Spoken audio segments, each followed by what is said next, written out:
எல்லாருக்கும் நான் உங்கள் Darshini. Welcome to Darshini's Cosmo. இப்போ வந்து போன வீடியோவில் நம்ம வந்து லான்னா என்ன, லாக்கு வந்து கமர்ஷியல் லாக்கு வந்து டிஃப்ரெண்ட் நேம் இருந்துச்சு. அப்புறம் டெஃபினேஷன் ஆஃப் லா பார்த்தோம். இப்போ வந்து நெக்ஸ்ட் வந்து நம்ம போன வீடியோவில் சொன்ன மாதிரி ஸ்கோப் ஆஃப் லா, அப்புறம் classification of contract. Classification of contract வந்து மோஸ்ட் இம்பார்ட்டன்ட் கொஸ்டின்ஸ் வந்து ரொம்ப மோஸ்ட் இம்பார்ட்டன்ட் கொஸ்டின். அது கண்டிப்பாக உங்களுக்கு நீங்கள் செமஸ்டரில் போகிறோம் மோஸ்ட் இம்பார்ட்டன்ட் கொஸ்டின் அப்படிங்கிறதுனா வந்து கிளாசிஃபிகேஷன் ஆஃப் லா. இந்த யூனிட்ல கிளாசிஃபிகேஷன் ஆஃப் லா வந்து ரொம்ப ரொம்ப இம்பார்ட்டன்டான ஒரு கொஸ்டினுங்க. அது கண்டிப்பாக ஸ்கிப்பே பண்ணாமல் கண்டிப்பாக படிச்சுக்கோங்க. அப்போ தான் வந்து உங்களுக்கு நீங்கள் 8 மார்க்கில் அப்படின்னு எடுத்துட்டீங்க அப்படின்னா 75 மார்க்ஸ்னா 8 மார்க்கு, இல்லைனா 5 மார்க், 50 மார்க்ஸ்னா உங்களுக்கு 5 மார்க். அந்த மாதிரி எடுத்துக்கிட்டீங்க அப்படின்னா கண்டிப்பாக கிளாசிஃபிகேஷன் ஆஃப் கான்ட்ராக்ட் அந்த கொஸ்டின் கண்டிப்பாக இருக்கும். ஸோ உங்களால் ஈஸியாக அந்த கொஸ்டின் படிச்சிங்கன்னா அந்த ஒரு கொஸ்டின் படித்தாலே உங்களால் நிறைய கொஸ்டின் அட்டன் பண்ண முடியும். ஸோ அந்த கொஸ்டின் மட்டும் எப்பவுமே ஸ்கிப் பண்ணிடாதீங்க. இப்போ வந்து நம்ம என்ன பார்க்க போகிறோம் அப்படின்னா, வாங்க வீடியோ கொடுக்கலாம்.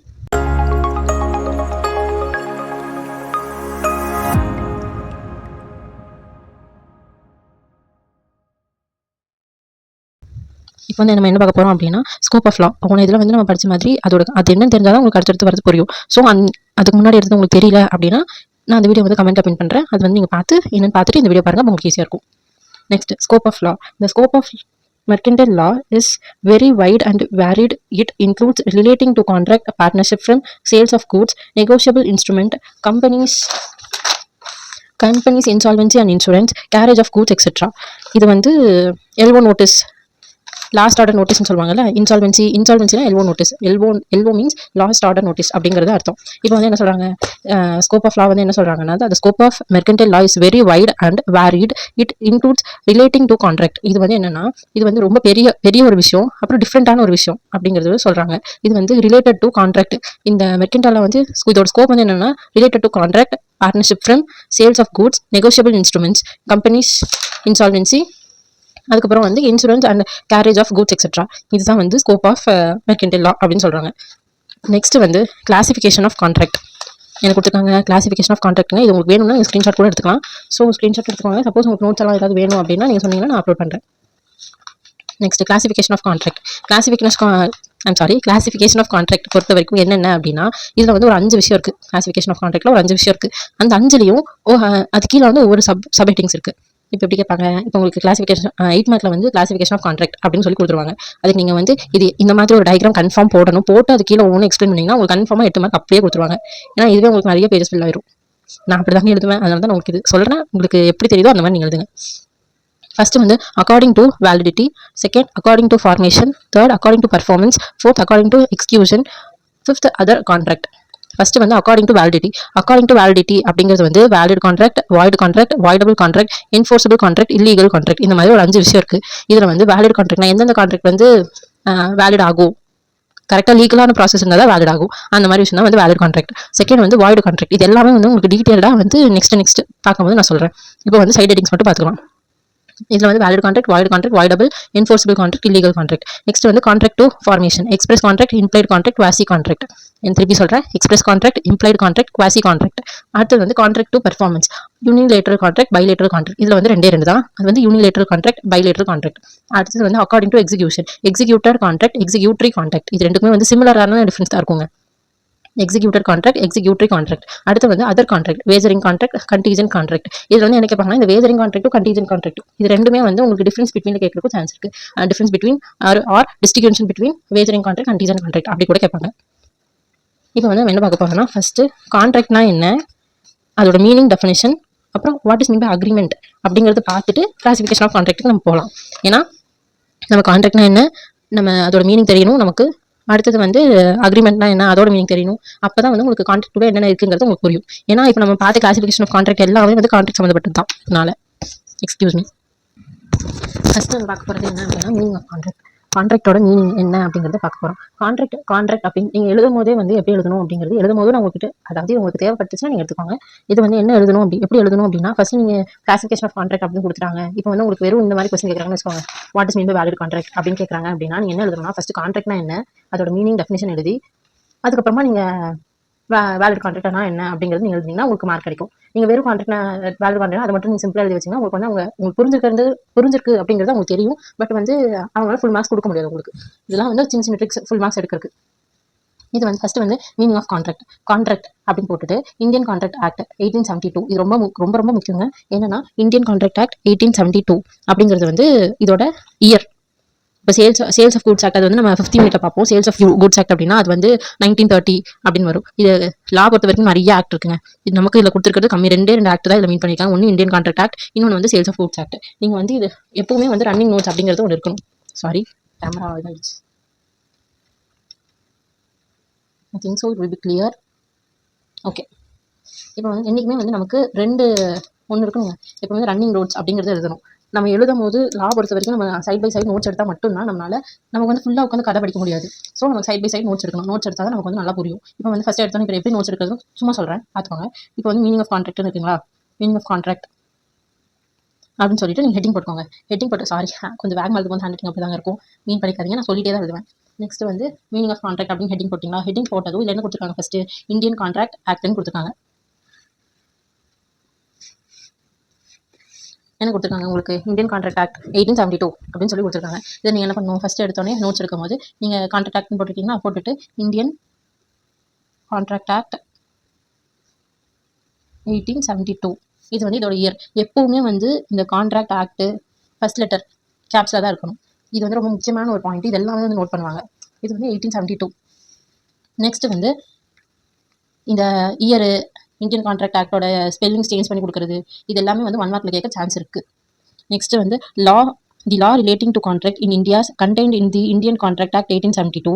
The act provides that general principles and rules governing contracts. அதாவது என்ன சொல்றாங்க, இந்தியன் கான்ட்ராக்ட் வந்து 1872ல the act provides that general principles and rules. அந்த ஆக்ட் வந்து என்ன சொல்ல வருது அப்படின்னா ஜென்ரல் ரூல்ஸ் அண்ட் ரெகுலேஷன்ஸ் தான் வந்து அவங்க இந்தியன் கான்ட்ராக்ட் ஆக்ட்ல வந்து சொல்றாங்க.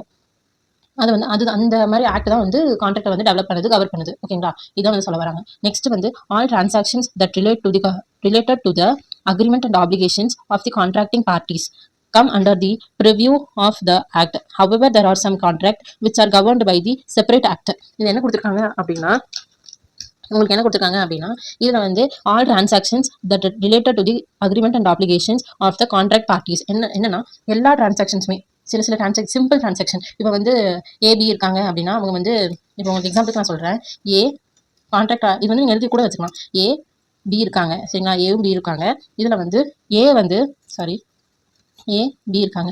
ஏ வந்து பி கிட்ட ஒரு கான்ட்ராக்ட் சொல்கிறாங்க, கார் வந்து சேல் பண்ணுறேன், எவ்வளோக்கினா 50,000க்கு சேல் பண்ணுறேன். ஒரு கார் வந்து 50,000க்கு சேல் பண்ணுறேன்னு சொல்லிட்டு ஏ வந்து பி கிட்ட சொல்கிறாங்க. இப்போ வந்து இந்த பி வந்து ஏவோட கான்ட்ராக்டை அக்செப்ட் பண்ணிக்கிறாங்க. கான்ட்ராக்ட் வந்து அக்செப்ட் பண்ணிக்கிறாங்க அப்படின்னா 50,000க்கு வாங்கிக்கிறேன், ஓகே எனக்கு ஓகே நான் 50,000க்கு வாங்கிக்கிறேன் அப்படின்னு சொன்னாங்கன்னா அது வந்து ஒரு கான்ட்ராக்ட், அக்ரிமெண்ட் வித் கான்ட்ராக்ட். அதுதான் வந்து நம்ம contract and applications of the contracting parties அப்படிங்கிறது சொல்ல வராங்க. நெக்ஸ்ட் வந்து come under the purview of the act. இதுதான் வந்து அந்த ஆக்ட் கீழே வரும் அப்படிங்கிறது சொல்றாங்க. However there are some contract which are governed by separate acts. இன்னும் வந்து இது மாதிரி கான்ட்ராக்ட் வந்து தனியாக சில ஆக்ட்ல வந்து சொல்றாங்க. அது என்னென்ன ஆக்ட் அப்படின்னா they are Partnership Act, Sale of Goods Act, Negotiable Instrument Act and Insurance Act etc. இந்த மாதிரி சில ஆக்ட்ல வந்து செப்பரேட்டான சில ஆக்ட்ல வந்து சொல்றாங்க. என்னென்ன act, partnership act, sale of goods act, negotiable instrument act and insurance act etcetera. இது அடுத்தது வந்து இதுதான் வந்து what is mean by contract அப்படிங்கிறது. இன்னொரு டைம் சொல்லிடுறேன், சிம்பிளா மாதிரி மட்டும் பண்ணிடுறேன். Contract Indian Contract Act 1872. The law relating to contract in India is contained in the Indian Contract Act 1872. The Act provides that general principles and rules governing contract all transactions that related to the agreement and obligations of the contracting parties comes under the review of the Act. However, there are some contract acts which governed by separate acts. They are Partnership Act, Sale of Goods Act, Negotiable Instrument Act and Insurance Act etc. இதுதான் வந்து meaning of contract. புரிஞ்சிருக்கும்னு நினைக்கிறேன். Next definition of contract. A contract is an agreement enforceable by law. இந்த point வந்து ரொம்ப ரொம்ப இம்பார்ட்டன்ட்டுங்க. இது நீங்க இந்த எக்ஸாம் இந்த பாயிண்ட் எழுதுனீங்கனாலே உங்களுக்கு பாதி மார்க், அதாவது இப்போ 2 மார்க் 3 மார்க் கொஸ்டின் வச்சுக்கோங்க, இதுக்கு கண்ண மூடிட்டு 1 மார்க் கொடுத்துருவாங்க.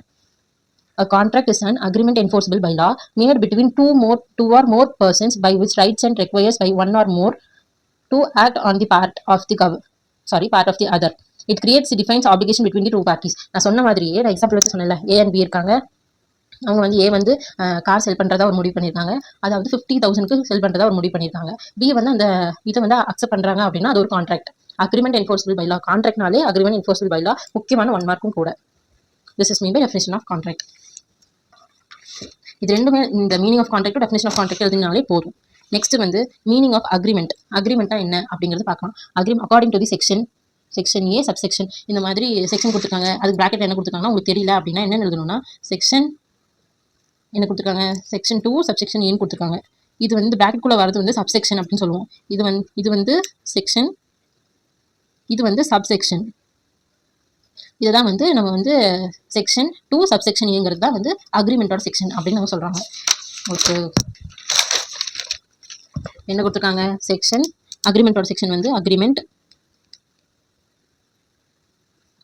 செக்ஷன் 2 சப்செக்ஷன் ஏ. இதுதான் வந்து இந்த ப்ராக்கெட்குள்ளே இருக்கிறது வந்து சப்செக்ஷன் அப்படின்னு நம்ம சொல்லுவோம். ப்ராக்கெட்குள்ளே இருக்கிறது சப்செக்ஷன் அப்படின்னு நம்ம சொல்லுவோம். அடுத்தது வந்து எப்பவுமே உங்களுக்கு செக்ஷன் தெரிஞ்சதுன்னா, இப்போ வந்து உங்களுக்கு செக்ஷன் தெரியும் 2 கன்ஃபார்மாக எனக்கு செக்ஷன் தெரியும் அப்படின்னா நீங்கள் செக்ஷன் எழுதணும். அதுவே வந்து உங்களுக்கு சப்செக்ஷன் வந்து டவுட்டாக இருக்குது ஏவா பியா அப்படின்னு சொல்லிட்டு டவுட்டாக இருக்குன்னா தயவு செஞ்சு செக்ஷன் எழுதிடாதீங்க. ஏன்னா உங்களுக்கு செக்ஷனை பார்த்தோன்னே அப்படியே ஸ்ட்ரைக் அவுட் பண்ணிடுவாங்க நீங்கள் தப்பாக எழுதிக்கிங்கன்னா. ஸோ இங்கே எப்பவுமே வந்து உங்களுக்கு அக்ரிமெண்ட் எனக்கு வந்து கண்டிப்பாக கான்ட்ராக்ட் ஆக்டில் அக்ரிமெண்டோட செக்ஷன் 2 சப்செக்ஷன் ஏ, ப்ராமிஸ் வந்து செக்ஷன் 2 சப்செக்ஷன் பி அப்படிங்கிறது உங்களுக்கு கன்ஃபார்மாக தெரியும். இதெல்லாமே சிம்பிள் செக்ஷன் தான் உங்களுக்கு கொடுத்துருப்பாங்க. கன்ஃபார்மாக தெரியும் அப்படின்னா மட்டுமே நீங்கள் செக்ஷன் வந்து எக்ஸாமில் எழுதணும். இல்லைன்னா உங்களுக்கு நீங்கள் எடுத்தோடனே வந்து according to Indian contract act இப்படின்னு போட்டு நீங்கள் எழுதிடலாம். நான் உங்களுக்கு இது எல்லாமே முடிஞ்சதுக்கப்புறம், அதாவது இந்த இது முடிஞ்சதுக்கப்புறம் உங்களுக்கு எப்படி எழுதணுங்கிறத ஒரு தனி வீடியோவை கூட நான் போடுறேன். நெக்ஸ்ட் வந்து என்ன கொடுத்துருக்காங்க according to Section 2 subsection A of the Act, the term agreement refers to the every promise and every set of promises forming consideration of for each other. என்ன கொடுத்துருக்காங்க every promise and every set of promises forming consideration for each other. ஒரு ப்ராமிஸும் ஆனால் இந்த மாதிரி ஒவ்வொரு ப்ராமிஸும் வந்து ஒரு கன்சிடரேஷனாக form பண்ணுது.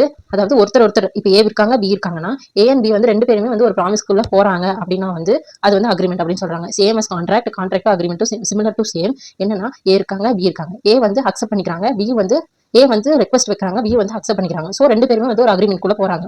அதுதான் வந்து every promise and every set of promises forming consideration for each other அப்படின்னு சொல்கிறாங்க. அதே மாதிரி உங்களுக்கு இந்த மாதிரி இதுக்கு கொடுத்துருக்காங்க. முக்கியமாக வந்து இந்த கமாஸில் வந்து கொடுத்துருக்காங்க அப்படின்னாலே, சாரிங்க டக்குன்னு பேர் வர மாட்டேங்குது, கொடுத்துருக்காங்க அப்படின்னாலே வந்து டபுள் கொட்டேஷன், ரெண்டு டபுள் கொட்டேஷன் கொடுத்துருக்காங்க அப்படின்னாலே வந்து நீங்கள் வந்து அதை மாற்றி எழுதக்கூடாது. சிம்பிள் வேர்ட்ஸ் தான், ஆனால் நீங்கள் மாற்றி எழுதக்கூடாது. சப்போஸ் உங்களுக்கு வந்து இது டவுட்டாக இருக்குது அப்படின்னா நீங்கள் கொட்டேஷனை எடுத்துட்டு உங்களுக்கு எந்த மாதிரி புரிஞ்சிருக்கோ அந்த மாதிரி நீங்கள் எழுதிடலாம். ஆனால் கொட்டேஷன் கூட நீங்கள் இந்த மாதிரி எழுதக்கூடாது, தப்பாக எழுதக்கூடாது. தப்பாக எழுதினாலும் மார்க் வராது. நெக்ஸ்ட் வந்து அக்ரிமெண்ட் என்னன்னு பார்த்துட்டோம். அடுத்தது வந்து என்ன பார்க்க போகிறோம் அப்படின்னா the term promise has been defined in section 2 subsection B. இதில் வந்து என்ன பார்த்தோம், ஃபர்ஸ்ட் வந்து நம்ம என்ன பார்த்தோம், அக்ரிமெண்ட் வந்து செக்ஷன் 2 சப்செக்ஷன் ஏன்னு பார்த்தோம். நெக்ஸ்ட் வந்து ப்ராமிஸ் வந்து என்ன பார்க்க போகிறோம், செக்ஷன் 2 சப்செக்ஷன் பி. உங்களுக்கு வந்து ஈஸியாக புரியும். அக்ரிமெண்ட் ப்ராமிஸ் கண்டினியூஸாக நீங்கள் படிக்கலாம். டிஃபைன் அக்ரிமெண்ட்னு கேட்பாங்க, டிஃபைன் ப்ராமிஸ்னு கேட்பாங்க. உங்களுக்கு ஈஸியாக புரியணும்னா செக்ஷன் எல்லாமே ஒன்று தான், ஆனால் சப்செக்ஷன் மட்டும் உங்களுக்கு வேற ஆகுது. அக்ரிமெண்ட்டுக்கு ஏ, ப்ராமிஸ்க்கு வந்து பி அப்படின்னு மாறுது. இப்போ வந்து என்ன, the term promise has been defined in section 2 subsection B of the act as when the person to whom the proposal is made signifies his assent thereto, the proposal is said to be accepted. A proposal when accepted becomes a promise. அது என்ன சொல்றாங்க அப்படின்னா, இப்போ வந்து ஒரு person வந்து ஒருத்தவங்களுக்கு வந்து ஒரு ரெக்வஸ்ட் வைக்கிறாங்க. அதான் சேம் ஒரு எக்ஸாம்பிள் நான் உங்களுக்கு சொல்றேன். ஏ வந்து பிக்கு வந்து ஒரு ரெக்வஸ்ட் வைக்கிறாங்க, ப்ரொபோசல் வைக்கிறாங்க. என்னன்னா, நான் வந்து இந்த காரை வந்து செல் பண்றதா இருக்கேன், நீங்க வாங்குறீங்களா அப்படின்னு சொல்லிட்டு உங்களுக்கு ஒரு ப்ரொபோசல் வைக்கிறாங்க. அப்புறம் it made signifies his assent thereto, the proposal is said to be accepted. அதாவது என்ன சொல்றாங்கன்னா, ஏ வந்து ப்ரொபோசல் வைக்கிறாங்க, பி வந்து அந்த ப்ரொபோசலை வந்து அக்செப்ட் பண்றாங்க. B is ready to accept his proposal when accept becomes a promise. இந்த ரெண்டு பேருமே வந்து ரெக்வஸ்ட் வந்து அக்செப்ட் பண்ணிக்கிறாங்கன்னா அந்த அக்செப்டன்ஸ் வந்து ப்ராமிஸா மாறும்போது இதை வந்து ப்ராமிஸ் அப்படின்னு சொல்றாங்க. புரிஞ்சுதா? என்ன சொல்றாங்க, the term promise has been defined in section 2 subsection B of the act as when the person to whom the proposal is made signifies his assent thereto, the proposal is said to be accepted. A proposal when accepted becomes a promise. அந்த proposal வந்து accept பண்ணதுக்கு அப்புறமா அது வந்து ப்ராமிஸா மாறுது, அதுதான் வந்து promise அப்படின்னு சொல்றாங்க. அதே மாதிரி இது ஒரு ஃபார்முலா மாதிரி, offer plus acceptance equal to agreement. ஒரு ஆஃபரு, அதாவது ஒருத்தவங்க வந்து ஆஃபர் பண்றாங்க, இன்னொருத்தவங்க வந்து அதை அக்செப்ட் பண்றாங்க, இது ரெண்டுமே சேர்ந்தது தான் வந்து அக்ரிமெண்ட் அப்படின்னு சொல்றாங்க. அண்ட் இந்த வீடியோ கொஞ்சம் லென்த்தாக போயிடுச்சுங்க. இதுவே வந்து உங்களுக்கு 20 மினிட்ஸ் கிட்ட வந்திருக்கும்னு நினைக்கிறேன். ஸோ நம்ம வந்து என்ஃபோர்சபிள் பை லா இது முடிச்சுட்டு கிளாசிஃபிகேஷன் ஆஃப் கான்ட்ராக்ட் வந்து நம்ம நெக்ஸ்ட் வீடியோவில் பார்க்கலாம். என்ன கொடுத்துருக்காங்க, என்ஃபோர்சபிள் பை லா. ஃபர்ஸ்ட் நம்ம என்ன பார்த்தோம், கான்ட்ராக்ட்ல and agreement enforceable by law தான் வந்து கான்ட்ராக்ட் அப்படிங்கிறது பார்த்தோம். எங்க கொடுத்துருக்காங்க, டிஃபைன் கான்ட்ராக்ட்ல contract is an agreement enforceable by law அப்படிங்கிறத வந்து நம்ம கான்ட்ராக்ட் அப்படிங்கிறது பார்த்தோம். இப்போ வந்து என்ஃபோர்சபிள் பை லா அப்படிங்கிறது தனியாக நம்ம பார்க்க போறோம். The other element of a contract is enforceable by law. It is emphasise into important of intention to create a legal obligation or duty to perform or abstain from performing certain acts. என்ன கொடுத்துருக்காங்கன்னா, the other element of a contract is enforceable by law. It emphasizes important of intention. எந்த இன்டென்ஷன்ல ஒரு application இல்ல லீகலா create பண்றாங்க, டியூட்டிஸை வந்து create பண்றாங்களோ அதுதான் வந்து என்ஃபோர்ஸபிள் பை லா அப்படின்னு சொல்றாங்க. என்ஃபோர்ஸபிள் அப்படின்னாலே வந்து உங்களுக்கு லீகல் இன்டென்ஷனோட ஒரு கான்ட்ராக்ட் கிரியேட் பண்றது தான் வந்து என்ஃபோர்ஸபிள் பை லா. எக்ஸாம்பிள் பார்க்கலாங்களா? என்ன கொடுத்துருக்காங்க? For example, A agrees to sell his car to B for 2 lakhs அப்படின்னு கொடுத்துருக்காங்க. என்ன கொடுத்துருக்காங்க? ஏ வந்து பிக்கு சொல்றாங்க. எனது A agrees to sell B. Diagram போட்டு படிச்சுன்னா உங்களுக்கு கொஞ்சம் ஈஸியாக இருக்கும். ஸோ நான் இந்த மாதிரி சொல்கிறேன். ஏ அக்ரீஸ் டு பி கார் வந்து செல் பண்ணுறதுக்கு பார்க்குறாங்க. எவ்வளோக்குன்னா ₹2 lakh செல் பண்ணுறாங்க. அப்புறம் வந்து the agreement gives to an application on the part of A for delivery the car to B and on the part of the B to pay 2 lakhs to A. என்ன சொல்றாங்கன்னா, ஏ வந்து இங்கே டயக்ராம் போட்டிருக்கேன் பாருங்க.